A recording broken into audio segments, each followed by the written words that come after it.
नमस्कार दोस्तों, मैं गौरव कुमार आपके अपने YouTube चैनल शिक्षा विद गौरव पर एक बार फिर से आपका बहुत बहुत स्वागत करता हूं। दोस्तों, आज के वीडियो में हम रीजनिंग का नेक्स्ट चैप्टर स्टार्ट करेंगे जिसका नाम है ब्लड रिलेशन मीन्स रक्त संबंध। दोस्तों, वीडियो को स्टार्ट करने से पहले आपसे रिक्वेस्ट करता हूं कि दोस्तों वीडियो को बिना स्किप किए पूरा जरूर देखिएगा, क्योंकि दोस्तों वीडियो के लास्ट में आने वाले प्रश्न आपके एग्जाम पॉइंट ऑफ व्यू से बहुत ज़्यादा महत्वपूर्ण हैं। तो देखिए दोस्तों, क्या होता है ब्लड रिलेशन। दो या दो से अधिक व्यक्तियों के बीच में उनके जन्म के आधार पर जो संबंध स्थापित होता है उसे ब्लड रिलेशन कहते हैं। जैसे ए बी के पिता हैं, ए पिता हैं बी के, तो बी क्या हुए, ए के पुत्र हुए। तो दोस्तों यहाँ स्पष्ट है कि ए और बी के बीच में पिता और पुत्र का रिलेशन है। तो दोस्तों ऐसे सभी रिलेशन ब्लड रिलेशन कहलाते हैं। आइए दोस्तों देखते हैं प्रश्न को सोल्व करने के लिए आप दो या दो से अधिक व्यक्तियों के बीच किस तरह से रिलेशन को सेट करेंगे ताकि आप क्वेश्चन को इजीली सोल्व कर पाएं। देखिए दोस्तों, यहाँ एक डायग्राम मैंने बनाया है। अगर इस फॉर्म में आप रिलेशन को सेट करते हैं तो दोस्तों मेरा दावा है कि आपका क्वेश्चन कभी भी गलत नहीं होगा।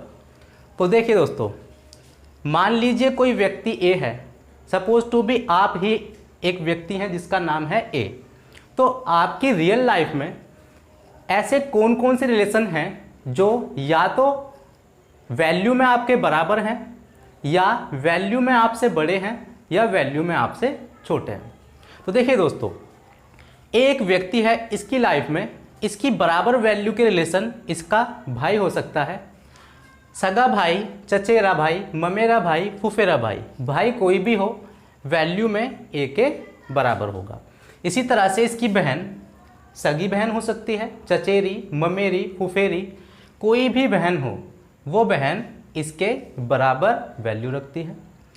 तो दोस्तों इसी तरह से इसकी रियल लाइफ में ऐसे कौन से रिलेशन होंगे जो वैल्यू में इससे बड़े हैं।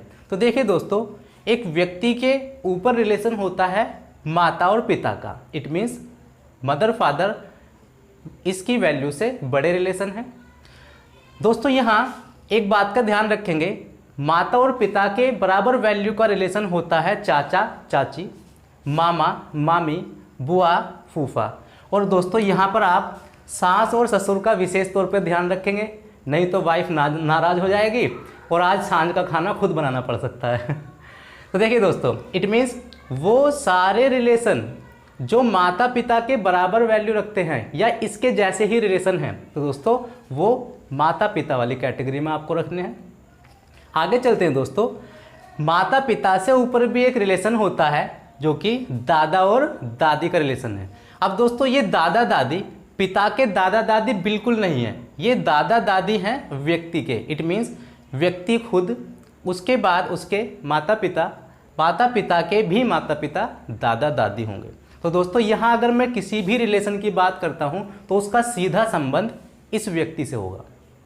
तो दोस्तों ऊपर होते हैं दादा दादी, दादा दादी के बराबर वैल्यू का रिलेशन होता है नाना नानी का, नाना नानी के बराबर वैल्यू का रिलेशन होता है दादा ससुर दादी सास, या ये कह सकते हैं कि दादा और दादी के बराबर वैल्यू का रिलेशन होता है दादा ससुर और दादी सास। चलिए दोस्तों, ये थे एक व्यक्ति की रियल लाइफ में उसके बड़े रिलेशन। अब बात करते हैं कि एक व्यक्ति की रियल लाइफ में उससे छोटे रिलेशन क्या क्या हो सकते हैं। अब यहाँ दोस्तों छोटे से मेरा मतलब उम्र से बिल्कुल भी नहीं है, यहाँ छोटे और बड़े से मतलब है वैल्यू से। इट मीन्स रिलेशन वैल्यू में छोटा है या बड़ा है। तो देखिए दोस्तों, एक व्यक्ति की लाइफ में उससे छोटा रिलेशन होता है उसके पुत्र का। पुत्र के, देखिए दोस्तों यहाँ पुत्र से मेरा मतलब है भतीजा, भांजा या खुद का सगा पुत्र, तीनों की वैल्यू एक जैसी होती है।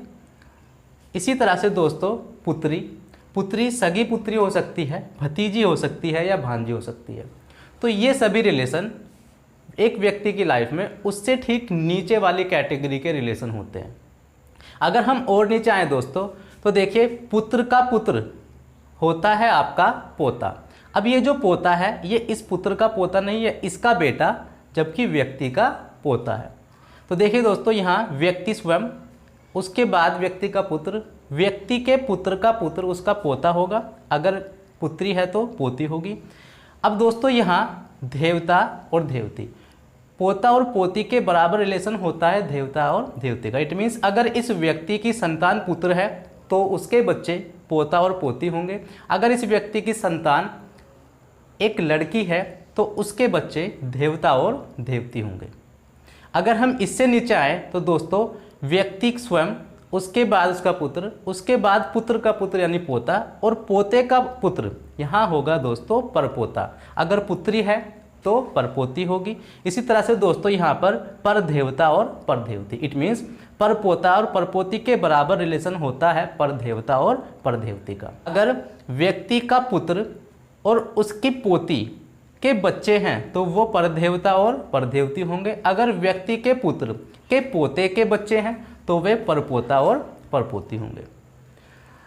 तो देखिए दोस्तों, यहाँ आप एक विशेष बात ध्यान रखेंगे, संबंध बताना, कि किस तरह से आप संबंध बताएंगे। दो व्यक्तियों के बीच का संबंध बताने के लिए आपको ध्यान रखना है कि पहला व्यक्ति दूसरे व्यक्ति का क्या लगता है।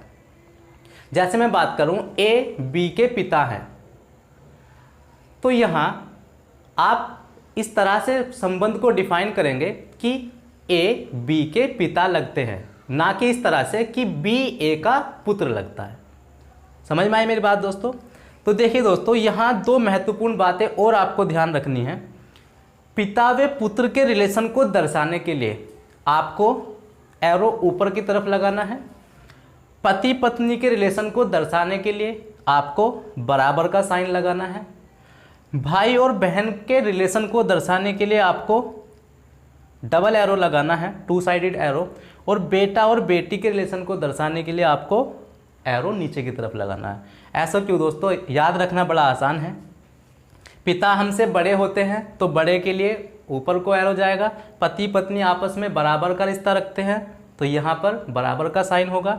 भाई व बहन में अट्रैक्शन ज़्यादा होता है तो उस अट्रैक्शन को दर्शाने के लिए हमने टू साइडेड एरो का यूज़ किया है। बेटा और बेटी हमसे छोटा रिलेशन होता है, इसलिए उसके लिए हमने डाउन एरो का यूज़ किया है। तो चलिए दोस्तों, एक बात और आपको ध्यान रखनी है। क्वेश्चन को सॉल्व करते टाइम दो व्यक्तियों के बीच के जेंडर को डिसाइड करना बहुत ज़्यादा महत्वपूर्ण है दोस्तों, क्योंकि अगर आप दो व्यक्तियों के जेंडर को क्लियरली डिफाइन नहीं करते हैं तो आप नहीं पता कर पाएंगे कि सामने वाला व्यक्ति आपका सही मायने में क्या लगता है। इट मीन्स पोता है या पोती है, भाई है या बहन है। तो देखिए दोस्तों, जेंडर को डिफाइन करने के लिए आपको मेल इट मीन्स पुरुष के लिए प्लस का साइन यूज़ करना है, फीमेल इट मीन्स महिला के लिए माइनस का साइन यूज़ करना है। तो चलिए दोस्तों, यहाँ हमारा थ्योरी का सेक्शन कंप्लीट होता है। न्यूमेरिकल स्टार्ट करते हैं। फर्स्ट प्रकार के प्रश्न होंगे आपके सिंपल प्रश्न, इट मीन्स तथ्य आधारित प्रश्न। तो देखिए दोस्तों, क्वेश्चन स्टार्ट करते हैं। राम श्याम का भाई है। दोस्तों, आपको क्वेश्चन केवल एक ही बार पढ़ना है, आपका टाइम बचेगा, आप बार बार क्वेश्चन को नहीं पढ़ेंगे। तो देखिए दोस्तों, राम भाई है श्याम का। तो यहाँ राम और श्याम आपस में भाई बहन है। और दोस्तों, मैं बताया था कि भाई और बहन के लिए आपको टू साइडेड एरो का यूज़ करना है। और सबसे बड़ी बात कि दोनों जेंडर आपके पॉजिटिव जेंडर हैं। उसके बाद मोहन राम के पिता हैं। पिता के लिए ऊपर को एरो जाएगा। तो देखिए दोस्तों, जो मोहन है वो राम के पिता हैं। मोहन, तो मोहन आपके मेल जेंडर हैं, इसलिए यहाँ आप प्लस का यूज़ कर दीजिए। उसके बाद है दोस्तों, जगत प्रिया का भाई है। देखिए दोस्तों, यहाँ जगत और प्रिया की अभी कोई बात नहीं हुई है, तो आप क्वेश्चन को आगे पढ़ेंगे। प्रिया श्याम की पुत्री है। अब यहाँ से हमें पता चल गया कि दोस्तों जो प्रिया है वो श्याम की पुत्री है। तो देखिए दोस्तों, पुत्री के लिए मैंने बताया था कि नीचे का रिलेशन है तो एरो नीचे की तरफ आएगा। तो और ये हो गई आपकी प्रिया। अब देखिए दोस्तों, पहली लाइन में कहा गया था कि जगत प्रिया का भाई है, तो यहाँ से हमें पता चलता है कि जगत प्रिया का भाई है और इन दोनों में भाई बहन का रिलेशन है। तो ये आ गए आपके जगत। अब आपसे पूछा गया है जगत का चाचा कौन है, जगत का चाचा कौन है। तो देखिए दोस्तों, जगत और प्रिया आपस में भाई बहन हैं, तो प्रिया के जो पिता हैं श्याम, वो जगत के भी पिता होंगे। अब श्याम के जो भाई हैं यानी राम, वो जगत और प्रिया दोनों के अंकल होंगे, मीन्स चाचा होंगे। तो देखिए दोस्तों, यहाँ जगत के चाचा हैं राम, जगत के चाचा कौन हैं? राम। तो ऑप्शन यहाँ आपको दिए गए हैं, श्याम गलत है, मोहन गलत है, Ram is the right answer. तो चलिए दोस्तों स्टार्ट करते हैं अपना अगला प्रश्न। प्रश्न इंपॉर्टेंट है दोस्तों, क्योंकि SBI PO 2017 में आया हुआ क्वेश्चन है दोस्तों, तो बड़े ध्यान से देखना है दोस्तों। SV का इकलौता पुत्र है, तो दोस्तों S पुत्र है V का, तो दोस्तों यहाँ से S का जेंडर डिसाइड है कि ये पुत्र है, तो ये मेल है। V R से विवाहित है, V और R आपस में पति पत्नी है, इसका मतलब। तो यहाँ पति पत्नी के लिए मैंने बताया था कि आपको बराबर का एरो यूज़ करना है, बट दोस्तों यहाँ अभी ये डिक्लेयर नहीं हुआ है कि इनमें कौन पति है और कौन पत्नी है। आगे चलते हैं। M R की पुत्री है, M R की पुत्री है, तो देखिए दोस्तों R की पुत्री है M, तो पुत्री के लिए मैंने बताया था कि नीचे के लिए एरो आएगा और यहाँ जेंडर होगा आपका फीमेल जेंडर। R A की दादी है, R A की दादी है। देखिए दोस्तों, जब R दादी है तो इसका मतलब ये एक फीमेल जेंडर है, और V और R का आपस में विवाह हुआ है, तो V आपका मेल जेंडर है। और A जो है वो R की दादी है, सॉरी R जो है A की दादी है। तो R A की दादी कब बनेगी? जब इसके पुत्र की कोई संतान हो। तो देखिए दोस्तों, यहाँ S की इसका मतलब एक संतान है, और जो कि आपका A है। अब आपसे पूछा गया है, तब S निश्चित रूप से A से किस प्रकार संबंधित है। और दोस्तों ने बताया था कि संबंध बताने के लिए आपको ध्यान रखना है कि पहला व्यक्ति दूसरे व्यक्ति का क्या लगता है। तो देखिए दोस्तों, S A का क्या लगता है, तो यहाँ निश्चित रूप से S A के पिता लगते हैं। तो देखिए दोस्तों, ये जो S हैं ये A के अंकल नहीं है, भाई नहीं है, पिता। It means father is the right answer. तो चलिए दोस्तों स्टार्ट करते हैं अपना अगला प्रश्न, जो कि बहुत ज़्यादा इंपॉर्टेंट है, क्योंकि SSC 2016 में आया हुआ क्वेश्चन है दोस्तों। चलिए देखते हैं। A तथा B विवाहित युगल हैं। तो देखिए दोस्तों, विवाहित युगल से मतलब होता है पति पत्नी से। इट मीन्स A तथा B आपस में पति पत्नी है। विवाहित युगल को डिफाइन करने के लिए आप हमेशा पति पत्नी वर्ड का यूज़ करेंगे। इट मीन्स पहले वाला पति और दूसरे वाला पत्नी। तो यहाँ पर A का जेंडर होगा पॉजिटिव, B का जेंडर होगा negative. It means A male है, B फीमेल है, यानी कि A पति है और B पत्नी है। आगे चलते हैं दोस्तों।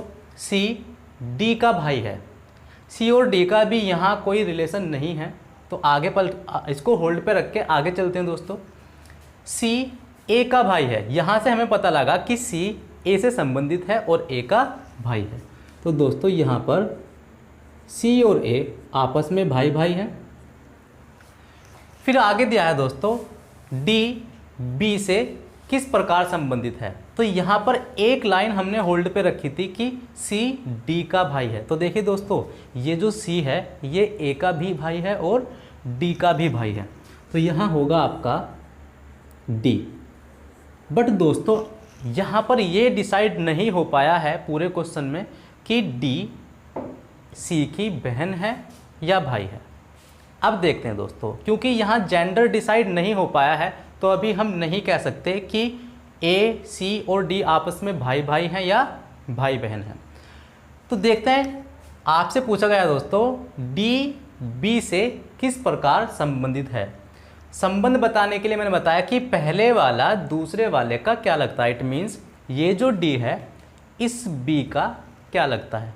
देखिए दोस्तों, यहाँ मेरी बात को आप समझेंगे।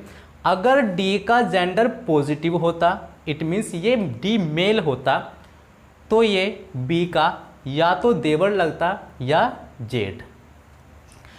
अगर D का जेंडर फीमेल होता, इट मीन्स नेगेटिव होता, या हम कह सकते हैं कि D एक महिला होती तो वो B की क्या लगती, ननद लगती। बट दोस्तों यहाँ क्योंकि डी का जेंडर ही डिसाइड नहीं हुआ, इट मीन्स ये डिसाइड नहीं हो पाया है कि डी एक महिला है या पुरुष है, तो इस कंडीशन में हम कोई भी रिलेशन अपने पास से नहीं बता सकते। तो इस कंडीशन में राइट आंसर होगा ज्ञात नहीं कर सकते। तो दोस्तों D is the right answer, ज्ञात नहीं कर सकते क्योंकि डी का जेंडर यहाँ डिसाइड नहीं हो पाया है। तो चलिए दोस्तों स्टार्ट करते हैं नेक्स्ट टॉपिक, अगले प्रकार के प्रश्न, कथन आधारित प्रश्न, it means question based on statement. तो पहला क्वेश्चन है दोस्तों, देखिए यहाँ ध्यान रखेंगे, एक व्यक्ति दूसरे व्यक्ति से कुछ कहेगा, इट मीन्स अपना स्टेटमेंट देगा। तो पहला क्वेश्चन है, कपिल को बताते हुए शिल्पा ने कहा उनकी माता का भाई, उनकी मीन्स कपिल की माता का भाई। तो देखिए दोस्तों, कपिल की माता का भाई, ये जो भाई है मेरे पुत्र, मेरे यानी शिल्पा बोल रही है, शिल्पा के पुत्र यानी आशीष के पिता हैं। तो देखिए दोस्तों, ये है आपकी शिल्पा, शिल्पा का पुत्र है आशीष, और आशीष के पिता हैं कपिल की माता के भाई। ये हुए आपके आशीष के पिता। तो जब ये आशीष के पिता हैं तो शिल्पा के क्या हैं, पति हैं। अब देखिए दोस्तों, ये जो कपिल है अपनी माता के भाई का क्या हुआ, भांजा। तो जब ये इसका भांजा है तो इसकी पत्नी का भी क्या होगा, भांजा होगा। इट मीन्स कपिल शिल्पा का भांजा है। तो यहाँ कहा गया है कपिल का शिल्पा से क्या रिश्ता है। तो दोस्तों कपिल शिल्पा का भांजा या भतीजा है। B is the right answer. आइए दोस्तों नेक्स्ट क्वेश्चन देखते हैं। एक महिला का परिचय बताते हुए एक व्यक्ति ने कहा आप मेरी माँ की सास। तो देखिए दोस्तों,